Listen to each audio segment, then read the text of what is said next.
Il y a des choses qu'on invente et qui ne servent à rien pendant des siècles jusqu'à ce que ça devienne des indispensables. Vous avez tous appris que la machine à vapeur a été inventée par James Watt, un ingénieur écossais qui a breveté cette technologie dans la deuxième moitié du XVIIIe siècle. Avec ses premiers moteurs, on fabrique toutes sortes de nouvelles machines et c'est le début de la révolution industrielle. Bon, mais est-ce que vous savez que le principe de la machine à vapeur a en fait été inventé pendant l'Antiquité? Ouais.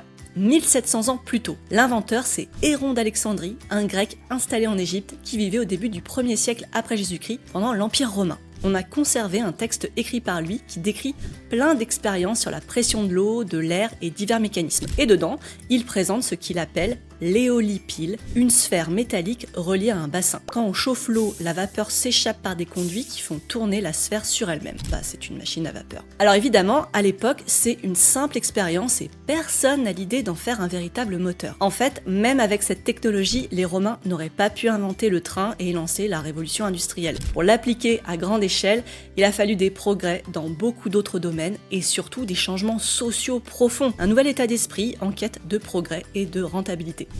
Ça c'est nous ça. La société antique n'était tout simplement pas prête. En tout cas, ça illustre la formidable ingéniosité des savants de l'Antiquité.